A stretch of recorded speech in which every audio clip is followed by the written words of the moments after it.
متقی اور پرہیزگار، نام حسن، کام تھا اس کا امام حسین کی تربت بیچنے کا تسبیح۔ متقی، تہجد پڑھنے والا، نماز با جماعت پڑھنے والا، زبان کا سچا، وعدے کا پکا، ساری صفات اس کے وجود کے اندر تھی۔ مولا حسین کے حرم کے خدام کا جو لیڈر تھا وہ فوت ہو، انہوں نے کہا آپ جتنے بھی خادم ہیں اس کا جو مانیٹر ہوتا ہے، سنبھالنے والا ہوتا ہے، وہ سیٹ خالی ہو گئی۔ کہ اب کس کو رکھیں؟ اس شخص کو رکھا جاتا تھا جو شہر کا نامور، اچھے کردار والا، اچھے اخلاق والا، خوش نام بندہ ہو۔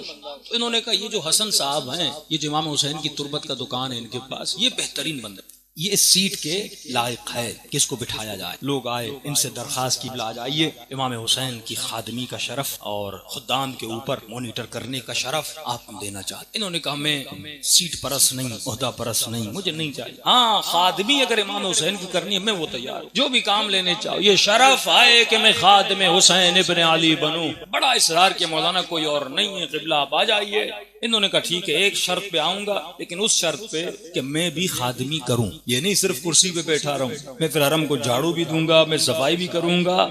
کہ وہ آپ کی مرضی ہے۔ یہ آ گئے، اس سیٹ پہ بیٹھے، بڑی خدمت کرتے تھے، لوگوں کے ساتھ بہترین برتاؤ کرتے تھے۔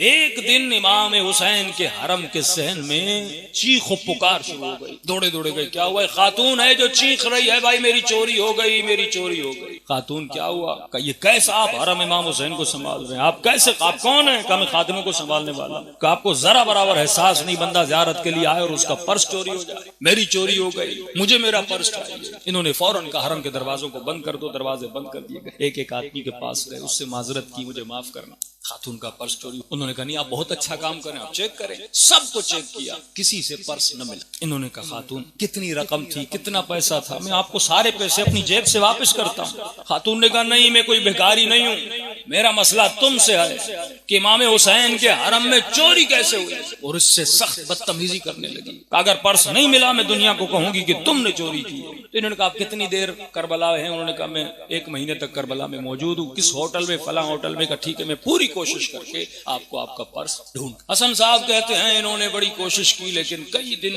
ادھر ادھر دیکھا، لیکن خاتون کا پرس نہ ملا۔ کہا ایک دن رات کو مصلی پہ بیٹھ گیا، امام حسین سے درخواست کی۔ میں نے کہا مولا یہ میری عزت کا مسئلہ نہیں ہے، آپ کا حرم ہے، ابھی ابھی میں سیٹ پہ آیا ہوں، اتنا الزام مجھ پہ لگ رہا ہے، مولا کوئی مدد کیجئے کہ کہاں اس کا پرس ہے، میں ڈھونڈ کے اس کو لا کر دوں۔ حسن خاک شفا بیچنے والا کہتا ہے کہ رات کو سو گیا اور خواب کے عالم میں دیکھتا ہوں حسین کا حرم ہے، اور اس حرم میں امام حسین سامنے سے آ رہے ہیں۔ امام کے ہاتھ میں ایک چھوٹی سی کرسی ہے اور صحن کے بیچ میں امام اس کرسی کو رکھ اور اس کرسی کے اوپر کھڑے ہو جاتے ہیں۔ میں دوڑا دوڑا امام کے پاس گیا، میں نے کہا مولا مجھے بتائیے چور کون ہے؟ خاتون بڑی پریشان ہے، میں خود بڑا پریشان ہوں، مجھے بتانا ہے اسے، اور آپ مجھے بتائیے، پتہ بتائیے کہ وہ پرس کہاں ہے۔ امام حسین نے مجھے دیکھا، دیکھنے کے بعد کرسی کے اوپر کھڑے ہو گئے اور کہا لوگوں آؤ میں تجھے بتاؤں سب سے بڑا چور کون ہے۔ آؤ حسین تجھے بتانا چاہتا ہے کہ حسین کا چور کون ہے۔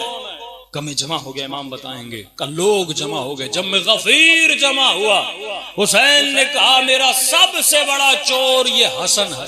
پریشان ہو مولا، میں نے کب پرس چرایا؟ میں تو آپ کے حرم کا خادم ہوں، آپ مجھے چور بنا رہے ہیں۔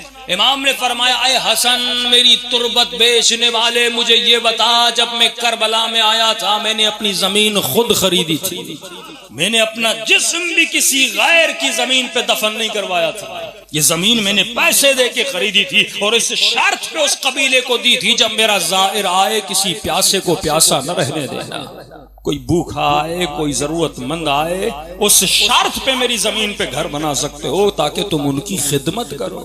کہ یہ بتا پوری زندگی تو میری مٹی کو بیچتا رہا، تم نے مجھ سے پوچھا تھا یہ تمہاری ملکیت تھی، پر میں سب سے بڑا چور تو ہے جس نے میری اجازت کے بغیر تم نے آج تمہارے بدن پہ جو لباس ہے وہ میری مٹی کو بیچ کے ملا، تمہارا گھر، تمہارا مال، تمہارے اولاد، ہر چیز میری مٹی سے جو تم نے بیچی ہے بنا ہے۔ میں نے شرم سے سر جھکایا، مولا واللہ مجھے پتا، امام میری عزت کو بچا لیجیے۔ امام نے کر رہی بات اس خاتون کے پرس کی، تو وہ پرس میرے حرم کا ایک فقیر حرم کے باہر راستے پہ سوتا ہے اور معذور، اس کے بستر کے نیچے وہ پرس پڑا ہے۔ جانا بستر اٹھانا پرس نکالنا، لیکن خبردار اس کی عزت کو پامال نہ کرنا۔ حسین کسی کی عزت کو پامال کرنا نہیں چاہتے، اور جب نکلنے لگو تو اس فقیر کو کہنا کہ حسین نے پیغام دیا ہے تو حسین کا فقیر ہے، اور حسین کا فقیر حسین کے عزاداروں کو اذیت نہیں دے۔ کہتا نیند سے اٹھا، اسی جگہ پہ گیا جو مولا نے کہی تھی، فقیر سو رہا تھا، اس نے بستر کے نیچے سے مٹی ہٹائی، پرس نکالا، جیسے فقیر نے دیکھا ہاتھوں کو جوڑ دیا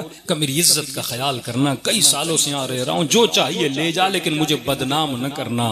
کہا گھبرانے کی ضرورت نہیں، تیری سفارش حسین مجھے کر چکے، بس اتنا کہا تو میرے در کا فقیر ہے، حسین کی عزت کا خیال کیا کر۔ اس کے بعد حسن تربت فروش صحن میں گئے، ایسے جیسے حسین کرسی صحن کے بیچ میں لگائی، بلند بلند آواز سے کہا لوگو جمع ہو جاؤ، چور مل گیا۔ حسین کے چور کا پتہ چل گیا، بازار کے لوگ، دکاندار کے لوگ، خدام حرم زائر جمع ہوئے اور علل اعلان کہا کہ لوگوں اگر کوئی حسین کا چور ہے تو یہ حسن۔ لوگوں نے کہا حسن کیا کہہ رہے ہو؟ کہ خواب میں حسین نے مجھے کہا کہ میں نے پوری زندگی حسین کی مٹی کو بیچا ہے، جس نے مجھ سے لی ہے یا مجھے معاف کر دے۔ جتنے لوگ تھے انہوں نے حسن کی اس تقویٰ کو دیکھ کر کہ بندہ غلطی کرے لیکن پھر غلطی کا اقرار بھی کرے اپنے مولا کے سامنے، پھر اپنی اصلاح بھی کرے، اس کے بعد اس نے اپنا گھر بیچا، اپنا مال بیچا، اپنی دولت بیچی، ساری دولت کو غریبوں میں تقسیم کیا۔